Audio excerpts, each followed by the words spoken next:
दोस्तों, आज के द हिंदू न्यूज़पेपर के एडिटोरियल वाले सेक्शन में ज़्यादातर जो चीज़ें आई हैं वो टीबी की बीमारी से रिलेटेड ही आई हैं कि कैसे करके हम इसकी पहचान कर सकते हैं और कैसे करके इसका उपचार किया जाएगा। इसके ऊपर ही ज़्यादातर एडिटोरियल बेस्ड हैं, इसलिए सबसे पहले तो हमें टीबी के बारे में चर्चा करना है। सबसे पहले बात करते हैं कि टीबी के इतने सारे आर्टिकल आज आए क्यों हैं। ऐसा इसलिए है क्योंकि हम हर साल 24 मार्च को वर्ल्ड ट्यूबरकुलोसिस डे विश्व क्षय रोग दिवस सेलिब्रेट करते हैं। इसका उद्देश्य है वर्ल्ड लेवल पर टीबी के प्रति लोगों को जागरूक करना और इस बीमारी को समाप्त करने के प्रयासों को और ज़्यादा बढ़ावा देना।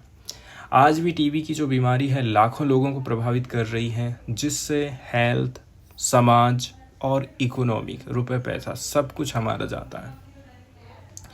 2025 का जो विषय रहा है वो ये है कि हाँ, हम टीबी समाप्त कर सकते हैं। इसके लिए हमें प्रतिबद्ध होना है, निवेश करना है एंड क्रियान्वयन करना है। इंग्लिश में देखा जाए, yes we can end TB, commit, invest and deliver. मतलब ये थीम हमें बोलती है कि हमें आशा बनाए रखना है। इसके लिए हमें तात्कालिक प्रयास करना है, जवाबदेह बनना है। ऐसा नहीं कि सरकार अपने आप को पीछे कर ले। ये सारी चीज़ों का आह्वान करता है। भारत में टीबी की स्थिति की बात करें तो जितने भी केसेस आ रहे हैं उसका 26% योगदान इंडिया करता है। मतलब जो इसे दुनिया में सबसे ज़्यादा टीबी प्रभावित वाला देश बना देता है। क्या अभी तक प्रगति हुई है? 2015 से 2023 के बीच में भारत में टीबी की घटनाओं में 17.7% की कमी आई है, जो प्रति 237 प्रति 1 लाख से घट करके 195 प्रति 1 लाख हो गई है केसेस की संख्या। अब हम चर्चा कर लेते हैं टीबी की बीमारी के बारे में थोड़ी सी बेसिक जानकारी। ठीक है, टीबी की बीमारी किस कारण से फैलती है? ट्यूबरकुलोसिस बैक्टीरिया के चलते ये एक संक्रामक रोग है। मतलब एक व्यक्ति को हो गया है तो दूसरे व्यक्ति तक भी फैल जाएगा। हवा के माध्यम से ये बैक्टीरिया दूसरे स्वस्थ मनुष्य में प्रवेश कर जाता है और उसको प्रभावित कर सकता है। सबसे ज़्यादा फेफड़ों को प्रभावित करता है, लेकिन ये शरीर के अन्य अंगों जैसे कि किडनी, हड्डी और हमारे दिमाग को भी प्रभावित कर देता है। टीबी की बीमारी का यदि इलाज नहीं होगा तो ये जानलेवा हो सकता है। टीबी के प्रकारों की यदि हम बात करें तो अलग अलग टाइप की टीबी होती है। एक होती है फेफड़ों से संबंधित, जिसको पल्मोनरी टीबी बोलते हैं। ये सबसे नॉर्मल केसेस होते हैं। लक्षण की बात करें, लगातार खांसते समय खून आ जाना, सीने में दर्द होना, कमजोरी बनी रहना, इस प्रकार के इसके लक्षण होते हैं। एक होता है एक्स्ट्रा पल्मोनरी टीबी, मतलब फेफड़ों के बाहर की टीबी। ये हड्डी, किडनी, दिमाग, रीढ़ की हड्डी को भी प्रभावित कर सकती है। इसके 2 एग्जाम्पल हैं, जैसे कि मेनिंजियल टीबी दिमाग को प्रभावित करती, दूसरी होती है स्पाइनल टीबी, रीढ़ की हड्डी को प्रभावित करती है, जिसे पॉट्स डिसीज भी बोलते हैं। एक और होता है लेटेंट टीबी। लेटेंट टीबी मतलब बैक्टीरिया हमारी बॉडी में है लेकिन एक्टिव नहीं है, बाहर से कोई लक्षण भी नहीं दिख रहे हैं, लेकिन ये आने वाले टाइम पीरियड में टीबी की बीमारी में कन्वर्ट हो जाएगा। सबसे खतरनाक होता है ड्रग रेजिस्टेंस टीबी, क्योंकि हम दवाई भी देंगे उसके ऊपर असर नहीं करेगा। जब टीबी बैक्टीरिया दवाओं के प्रति रेजिस्टेंस हो जाते हैं तो इसको हम मल्टी ड्रग रेजिस्टेंस टीबी बोलते हैं। अगर ये दूसरी पंक्ति की दवाओं के लिए भी प्रतिरोधी बन जाता है तो इसको बोलेंगे एक्सटेंसिवली ड्रग रेजिस्टेंस टीबी। इसके प्रमुख लक्षण आप अच्छी तरह से जानते हैं, जैसे कि लगातार 2 सप्ताह से ज़्यादा की खांसी हो गई है, रात में फीवर आता है, वजन घट रहा है, भूख कम लग रही है, सीने में दर्द हो रहा है, थकान और कमजोरी आ गई है, बलगम में खून आना, ये सारी चीज़ें हैं इसके लक्षणों में। डायग्नोसिस की बात करें तो माइक्रोस्कोपिक जांच होती है एक। ठीक है, अलग अलग किस्म के टेस्ट होते हैं, जैसे कि यहाँ पर कन्वेंशनली दिखाए गए हैं। ठीक है, माइक्रोस्कोपिक जांच होती है एक। सेकंड में आता है मैन टू एक्स टेस्ट, मतलब त्वचा पर इंजेक्शन दिया जाता है और इससे पता चलता है कि टीबी है कि नहीं है। कल्चर टेस्ट होता है एक। ठीक है, ये एमडीआर टीबी की पहचान करने के लिए किया जाता है। नहीं सॉरी, वो होता है gene expert test, MDR TB की पहचान होती है। कल्चर टेस्ट बैक्टीरिया को लैब में उगा करके टीबी की पुष्टि करते हैं। एक होता है सिटी स्कैन और एक्सरे, मतलब फेफड़े की स्थिति का आकलन करते हैं, जैसे कि यहाँ पर चेस्ट एक्सरे लिया जा रहा है। ये इसकी कुछ मेथड हैं जिसके माध्यम से हम टीबी का पता लगाते हैं।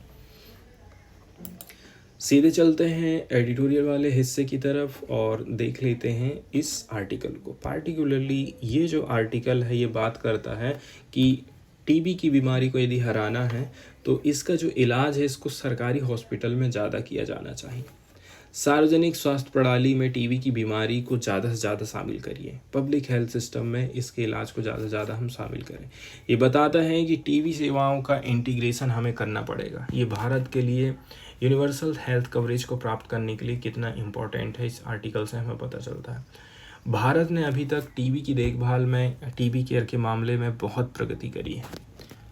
जैसे कि मॉलिक्यूलर टेस्टिंग होती है, टीबी और ड्रग रेजिस्टेंस हम तेज़ी से पता लगा सकते हैं। BPALM रेजिमेन, ये एक छोटा पूरी तरह से ओरल ट्रीटमेंट होता है जिसमें 4 दवा देते हैं, जैसे कि बेडाक्विलिन, प्रीटोमेनाइड, लाइनेजॉइल्ड और मॉक्सीफ्लॉक्सिन 4 दवा दी जाती है BPLAM रेजिमेन के अंतर्गत। फिर आ जाता है निक्षय पोषण प्रोग्राम। टीबी मरीजों के लिए न्यूट्रिशन सपोर्ट को बढ़ावा दिया गया। पहले 500 रुपये दिया जाता था हर महीने, अभी 1000 रुपये महीने दिया जाता है। फिर आ जाता है टीबी प्रिवेंटिव थेरेपी, टीबी को रोकने के लिए थेरेपी शुरू करी गई है। एंड 5वें नंबर में आ जाता है कम्युनिटी इन्वॉल्वमेंट। टीबी से उबर चुके लोगों, जिनको टीबी सर्वाइवर बोलते हैं, साथ ही साथ जो टीबी चैंपियंस हैं, इनको शामिल किया जाता है। इन सारे प्रयासों के परिणाम स्वरूप भारत में टीबी के जो मामले हैं उनमें 17.7% की कमी आई है और टीबी से होने वाली मौतें में भी 21.4% की गिरावट हमको देखने को मिली है। अब हम बात कर लेते हैं टीबी सर्विसेज का कैसे करके हम डिसेंट्रलाइजेशन कर सकते हैं। भारत ने 2018 में आयुष्मान भारत योजना चालू करी थी, जिसका उद्देश्य है यूनिवर्सल हेल्थ कवरेज प्रोवाइड करना, मतलब भारत के सब नागरिकों को इलाज की सुविधा अवेलेबल कराना। टीबी की बीमारी को आयुष्मान भारत के 2 मुख्य घटकों में हमने शामिल करे हैं। कौन कौन सा है? प्रधानमंत्री जन आरोग्य योजना, ये दुनिया की सबसे बड़ी इंश्योरेंस स्कीम है। सेकंड में आ जाता है आयुष्मान आरोग्य मंदिर, ये ग्रामीण और शहरी क्षेत्रों में primary health service care provide करते हैं। वहीं यदि हम बात कर लें आयुष्मान आरोग्य मंदिर योजना में टीबी सेवाओं को शामिल करने का उद्देश्य है मरीजों को पहले ही फर्स्ट पॉइंट ऑफ कॉन्ट्रैक्ट पर ही हाई क्वालिटी की दवा हम दे सकें, सेवा दे सकें। तो आयुष्मान आरोग्य मंदिर में थूक के नमूने लिए जाते हैं और टीबी का पता लगाने के लिए नेटवर्क ऑप्टिमाइजेशन के माध्यम से सैंपल कलेक्शन एंड ट्रांसपोर्टेशन को बेटर बनाया जाता है। इससे मरीजों का जो समय है एंड टाइम कॉस्ट दोनों कम हो जाता है। अब हम चर्चा करते हैं प्राइवेट सेक्टर की। ठीक है,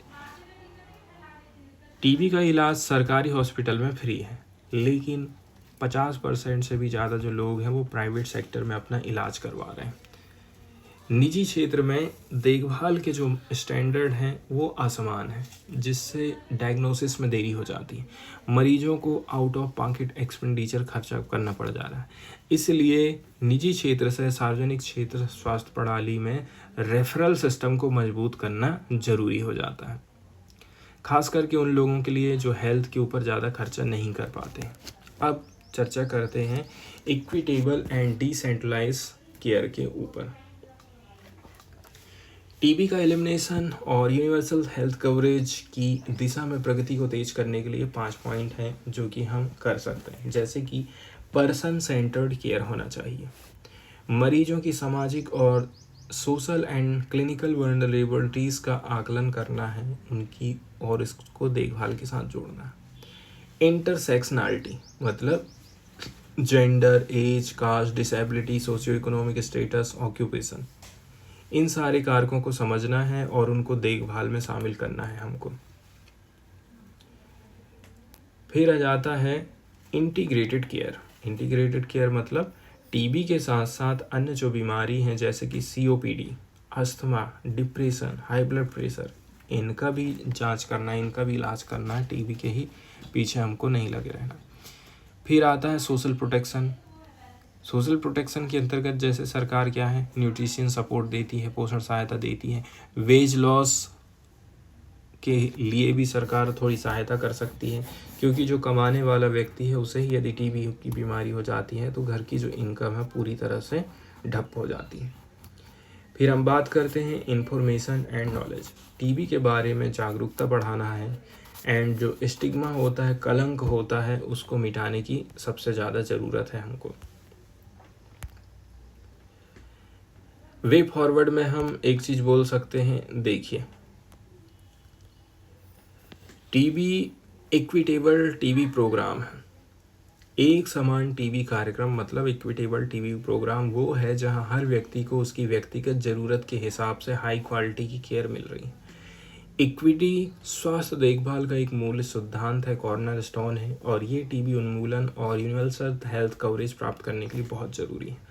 भारत का जो टीवी कार्यक्रम है वो ग्लोबल स्टैंडर्ड का होना चाहिए और इक्विटी के लेंस से हमको इसको देखना पड़ेगा। ऐसा नहीं है कि जाति धर्म के हिसाब से हम इलाज कर रहे हैं। अगला वाला जो आर्टिकल है दोस्तों, ये भी टीबी की बीमारी से ही पार्टिकुलरली रिलेट करता है। इसमें कुछ व्यक्ति हैं, उनसे बातचीत करी जाती है और उनसे हम सीख लेते हैं। एग्जाम्पल के तौर पर रानी की कहानी टीबी के इलाज और केयर के लिए एक हमें बेटर रास्ता प्रोवाइड कर रही है कि हमको इस रास्ते पर चलना चाहिए। ये दिखाती है कि कैसे एक मजबूत और एफिशिएंट हेल्थ सिस्टम टीबी मरीजों के जीवन को बदल देता है। लेकिन रानी का ये सीमलेस एक्सपीरियंस तभी संभव हो पाता जब उसके पीछे काम करने वाली प्रणाली, हर सिस्टम, हर चेन अच्छे तरीके से काम करती। अगर इसमें कोई भी एक कड़ी मिस हो जाती, एक भी एलिमेंट मिस हो जाता, तो रानी की ज़िंदगी का जो रुख है वो पूरी तरह से बदल सकता था। अब यहाँ पर रानी की स्टोरी के पीछे की चुनौतियाँ यहाँ पर बताई जाती हैं। रोल ऑफ डॉक्टर, जैसे कि जब ये महिला पेशेंट डॉक्टर के पास गई तो उन्होंने बोला आप टीबी का टेस्ट कराइए। यदि डॉक्टर ने ये सलाह नहीं दिया होता तो वो एक डॉक्टर से दूसरे डॉक्टर के पास भटकते ही रहती और डायग्नोसिस में देरी हो जाती, मतलब टीबी की बीमारी का पता नहीं लगाया जाता। फिर फैमिलीज रिएक्शन, रानी का परिवार उसके टीबी होने पर उसको दोष दे सकता था और निवारक थेरेपी शुरू करने से इनकार कर सकता था। तीसरे नंबर में वर्क सिचुएशन, रानी के सुपरवाइजर ने उसे समझदारी दिखाई, लेकिन यदि वो उसके माइंड में कुछ भी चीज़ रहती तो उसे नौकरी से निकाल देता। ठीक है। इसके अलावा मेडिसिन शॉर्टेज, आसपास में ही दवाई मिल जा रही तो अच्छा है, नहीं तो बेचारी बूढ़ी औरत 20 किलोमीटर तक पैदल जाती। फिर होता है सोशल स्टिग्मा, ऐसा ना हो कि घर परिवार वाले उसके साथ खाना खाना छोड़ दें, ठीक है, साथ में बातचीत करना छोड़ दें, रानी के पड़ोसी उससे दूरी बना लेते, या फिर वो माल नरिश्ड हो जाती, वृद्ध हो जाती, विकलांग हो जाती, तो इसकी जो स्थिति है और भी ज़्यादा खराब हो सकती है। तो यहाँ पर हमें समझना है टीबी की जटिलता को। टीबी सिंपल है लेकिन कॉम्प्लेक्स बीमारी है जो व्यक्ति के शारीरिक और मानसिक स्वास्थ्य को प्रभावित करती है, मतलब फिजिकल एंड मेंटल हेल्थ दोनों हमारा प्रभावित होता है। टीबी मरीजों को ज़्यादातर स्टिग्मा मतलब सामाजिक कलंक, लोनलीनेस, अकेलापन, सेल्फ ब्लेम का सामना करना पड़ता है। इसके अलावा सोशल नेटवर्क को ख़त्म कर देती है ये बीमारी एंड इकोनॉमिक प्रोग्रेस को बाधित करती है। जिस व्यक्ति को ये बीमारी हो गई है वो काम धाम नहीं कर सकता है। हालांकि मेडिसिन ज़रूरी है लेकिन दवाई अकेले से हम इस बीमारी का इलाज नहीं कर सकते। ये सबसे बड़ा सबक है जो टीबी से उबर चुके लोग, जिसको टीबी सर्वाइवर बोलते हैं, इन्होंने दुनिया को सिखाया। मैक्रो लेवल पर हम इशूज़ की चर्चा करते हैं। व्यापक स्तर पर टीबी की जो बीमारी होती है वे हवा से फैलती है, लेकिन इसे अक्सर गरीबों की बीमारी बोलते हैं, जिसके कारण इसके प्रति उदासीनता बनी रहती है। टीबी से निपटने के लिए काम करने वाले लोगों की संख्या बहुत कम है और ये क्राइसिस के लेवल को हल करने के लिए पर्याप्त नहीं है। सवाल ये उठता है कि हम कैसे करके सभी को टीबी के बारे में चिंतित करें, मतलब केयर प्रोवाइड कैसे करके हम कर सकते हैं, उन्हें समझा सकते हैं कि इस लड़ाई में उनकी भूमिका क्या है। तो इसके लिए हमें सोचने की ज़रूरत है, हमारे जो हेल्थ केयर सिस्टम है उसको हम बेटर करें। पब्लिक हेल्थ सिस्टम हमारा रेजिलेंट होना चाहिए, मतलब dedicated human resources, nurse, doctor, साफ सफाई कर्मचारी। इसके अलावा अनइंटरप्टेड ड्रग सप्लाई, गोली दवाई ऐसा ना हो कि 100 किलोमीटर, 200 किलोमीटर, 20 किलोमीटर जाना पड़ रहा तब जा कर के दवाई मिल रहा। इसके अलावा देखभाल जो है पर्सन सेंटर्ड होना चाहिए। सेकंड नंबर पे आ जाता है trained health worker. Treatment literacy की बात करें, इलाज की जानकारी और मनोसामाजिक सहायता के लिए प्रदान करने के लिए अच्छी तरह से ट्रेंड और कंपनसेटेड नर्स डॉक्टर की हमें ज़रूरत पड़ेगी। इसके बाद आ जाता है जो कम्युनिटीज़ होती है उसको सशक्त बनाना। जो लोग टीबी से उभर चुके हैं, जो टीबी सर्वाइवर हैं, इनके नेतृत्व में समाज को सशक्त बनाना चाहिए ताकि वे टीबी मरीजों के लिए एडवोकेसी कर सकें और डिस्क्रिमिनेशन को रोक सकें। हमारे पास में न्यू टूल होना चाहिए। पॉइंट ऑफ केयर टेस्टिंग के लिए नए उपकरणों की ज़रूरत है। एंड प्राइवेट हेल्थ सिस्टम की बात करें, निजी क्षेत्र में देखभाल की गुणवत्ता में हमें सुधार लाने की ज़रूरत है। एंड आ जाता है फिर टीबी का प्रिवेंशन। हवा से फैलने वाले संक्रमण को नियंत्रित करना पड़ेगा, न्यूट्रिशन लेवल में सुधार करना पड़ेगा एंड इफ़ेक्टिव टीबी वैक्सीन लगवाना ज़रूरी है। आगे चल कर के हम क्या कर सकते हैं, ये हमारे लिए इम्पोर्टेंट हो जाता है। मल्टी सेक्टरल एक्शन लेना पड़ेगा, जैसे कि हेल्थ सेक्टर अकेले टीबी को ख़त्म नहीं कर सकता है, समाज, इसके अलावा जो प्राइवेट इंश्योरेंस स्कीम है, ये सारी चीज़ें मिलकर भी टीबी के निपटान में योगदान दे सकती हैं। मीडिया में अवेयरनेस के एड्स चलाए जाने चाहिए। साथ ही साथ कारपोरेट सेक्टर की बात करें तो कंपनियां CSR में जो पैसा खर्चा करती हैं 2% का, वो टीबी की बीमारी से इलाज के लिए वो पैसा खर्चा करें। इसके अलावा सोशल बिजनेस मॉडल की यदि चर्चा करें, पब्लिक प्राइवेट पार्टनरशिप से आगे बढ़ कर के टीबी देखभाल के लिए हमें विजिबल सोशल बिजनेस मॉडल स्थापित करने की ज़रूरत है। वे फॉरवर्ड में हम ये बोल सकते हैं, भारत में इनमें से कई सारे जो पहलू हैं नेशनल स्ट्रेटजिक प्लान का हिस्सा है और अलग अलग हद तक काम कर रहे हैं। लेकिन अगर हम टीबी को ख़त्म करने के बारे में गंभीर हैं तो हमें इनमें से किसी भी चीज़ को नज़रअंदाज नहीं करना है। हर एक एलिमेंट इम्पॉर्टेंट है और सीधे तौर पर यह डिसाइड करता है कि रानी और उसके अन्य जैसे जो अन्य लोग हैं वो क्विक डायग्नोसिस और इलाज उनको मिल पाएगा या नहीं मिल पाएगा। हर एक एक्टर का इस पारिस्थितिकी तंत्र में, इकोसिस्टम में स्पेसिफिक रोल है और उन्हें एक साथ मिलकर के काम करना चाहिए ताकि अपैथी को, उदासीनता को हम ख़त्म कर सकें। अगर हम सिस्टम और कम्युनिटी लेवल के कामों की इस टेपेस्ट्री को नहीं बनते हैं, मतलब ऐसी बुनाई नहीं बुनते हैं, तो हम टीबी के कारण होने वाले दुख और मौतों को कम नहीं कर सकते। हमें टीबी मरीजों की ज़रूरत को सबसे आगे और केंद्र में रखना पड़ेगा। ये जो तीसरे नंबर का आर्टिकल है दोस्तों, ये भी टीबी की बीमारी से ही जुड़ा हुआ है, लेकिन पार्टिकुलरली यहाँ पर हम उन लोगों से सीख लेना चाहते हैं जिनको टीबी की बीमारी थी, तो वो कैसे करके उबरे हैं उस बीमारी को से। सेकंड नंबर में उन लोगों से हम सीख ले सकते हैं जो कि टीबी पेशेंट्स के लिए काम कर रहे हैं, कि कैसे करके हम इन लोगों की केयर कर सकते हैं, उनके लिए 2-4 कहना चाहिए पैसे खर्च करके उनकी सेवा कर सकते हैं।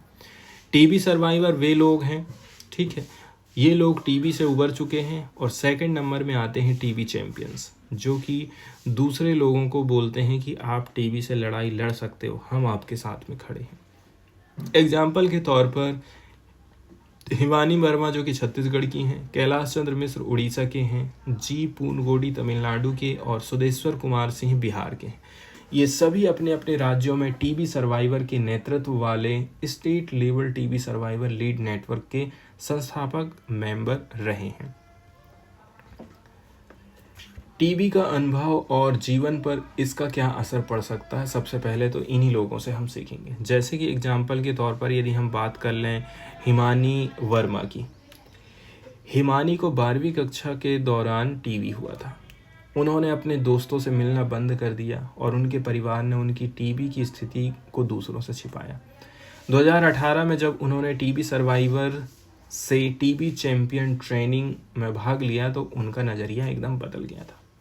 सेकंड में आ जाते हैं कैलाश चंद्र मिश्रा। कैलाश को जब टीबी का पता चला, कब? जब वो स्कूल में पढ़ रहे थे। टीबी ने उनकी पढ़ाई को बहुत डैमेज किया था। फिर आते हैं सुदेश्वर कुमार सिंह।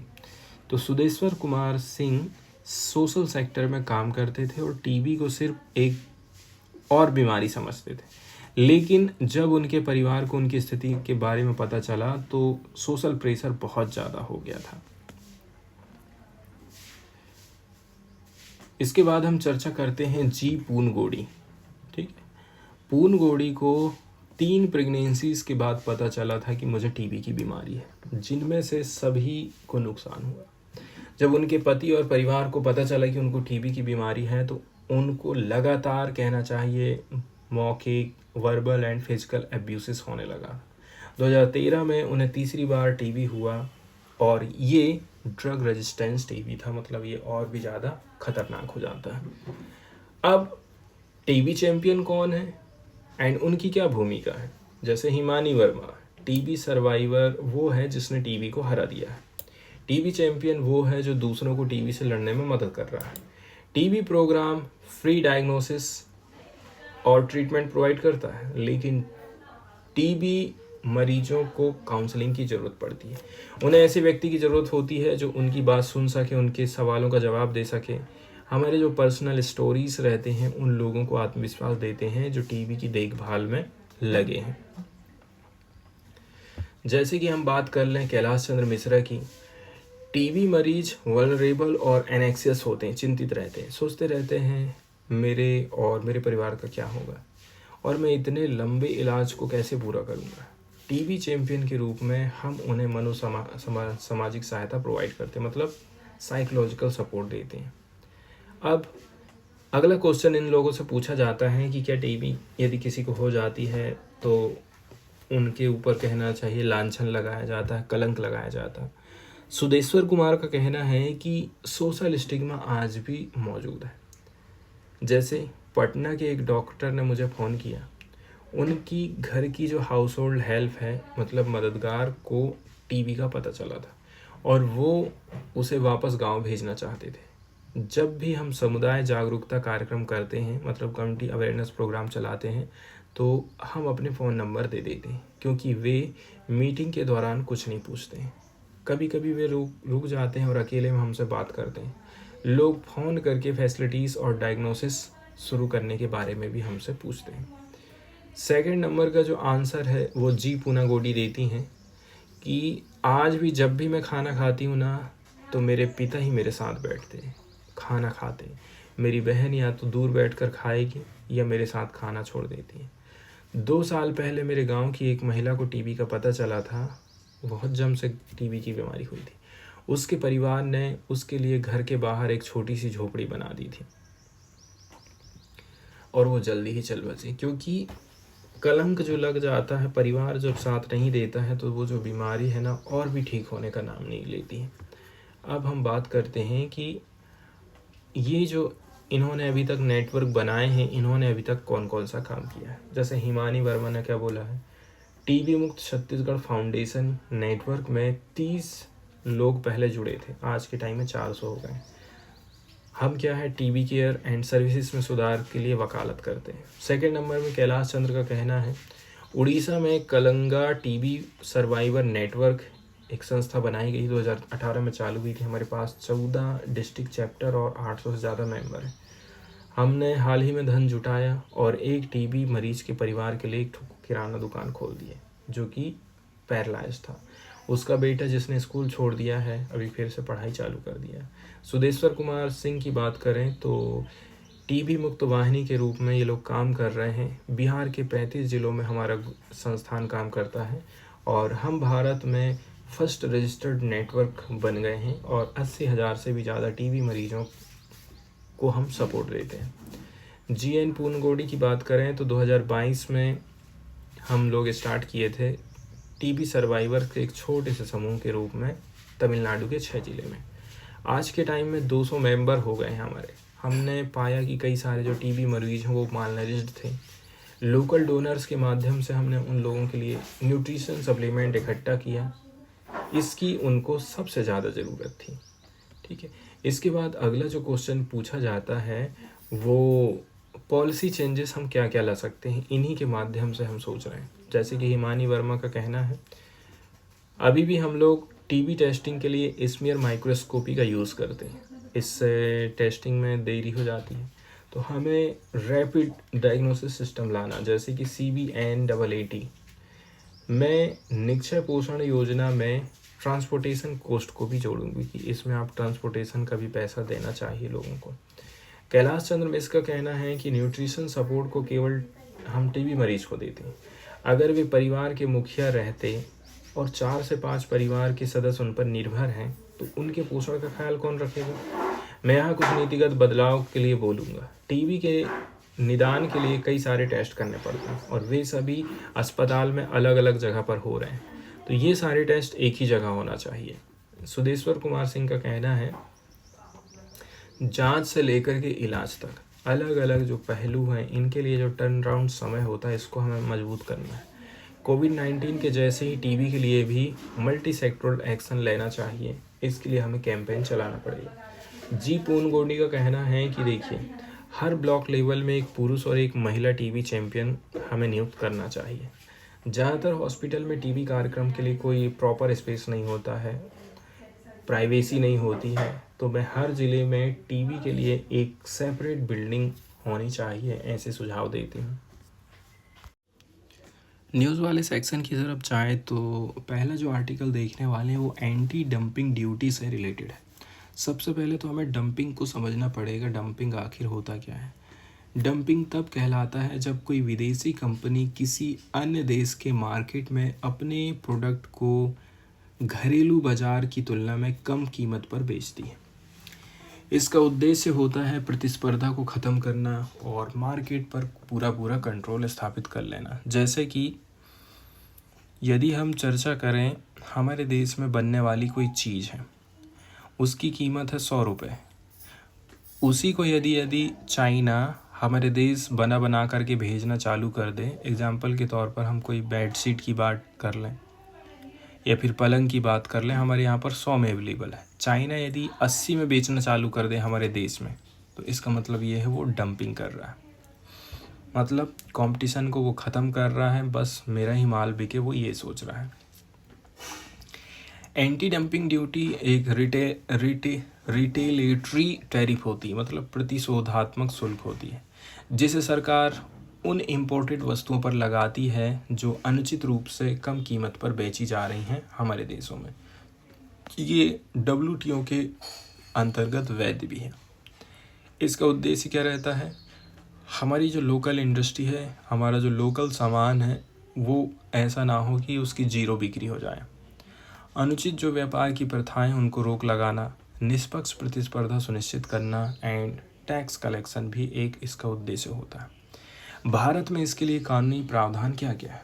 इसके लिए सीमा शुल्क अधिनियम 1975 की धारा 9(1) चलती है, जिसमें बोला जाता है कि भारत एंटी डंपिंग लगा सकता है। इसके अलावा DGTR मतलब directorate general of trade remedies anti dumping duty की जांच करता है और वित्त मंत्रालय को सिफारिश भेजता है। GST प्रणाली के बावजूद एंटी डंपिंग ड्यूटी अभी भी अलग से हमारे देश में लागू होती है। आमतौर पर ये 5 सालों के लिए लागू होती है, जिसको हम और आगे बढ़ा सकते हैं। अभी देखा जाए, एंटी डंपिंग ड्यूटी और कस्टम ड्यूटी दोनों कैसे करके अलग है। तो देखिए, एंटी डंपिंग ड्यूटी हम लगाते हैं अनुचित व्यापार को रोकने के लिए, कस्टम ड्यूटी लगाते हैं हमारी कमाई करने के लिए। एंटी डंपिंग कब लागू होगा, जब बाहर की चीज़ हमारे देश में कम कीमत पे बिकने लग जाए। कस्टम ड्यूटी हम कब लगाते हैं, ये चीज़ सभी चीज़ पर लागू होगा। आप जो भी इंपोर्ट कर रहे हैं सबके ऊपर एक सा टैक्स लगेगा। एंटी डंपिंग ड्यूटी WTO के नियमों के हिसाब से लगाई जाती है और कस्टम ड्यूटी हमारे देश के कानून के हिसाब से लगती है। हाल फिलहाल में देखा जाए एंटी डंपिंग ड्यूटी न्यूज़ में रही है क्योंकि इंडिया ने इम्पोज किया है anti dumping duty Chinese goods के ऊपर 5 साल के लिए फुर्सत हो गया है। ठीक है, ऐसा क्यों? क्योंकि चाइना की जो चीज़ें हमारे देश में कुछ ज़्यादा ही सस्ती बिकने लग गई थी, चीप इम्पोर्ट्स होने लगा था नेबरिंग कंट्रीज़ हैं। ये जो ड्यूटीज़ हैं वो इम्पोज करी गई हैं एज दिस प्रोडक्ट, जैसे कि सॉफ्ट फेराइट कोर, एक certain thickness of vacuum insulated flask है, एल्यूमिनियम की फॉइल है, trichloro isocyanuric acid and polyvinyl chloride paste resin were exported to India from China at below normal price. Normal price से भी आप कम में यदि बेच दे रहे हैं हमारे देश में तो जाहिर सी बात है चाइना का ही माल खरीदा जाएगा।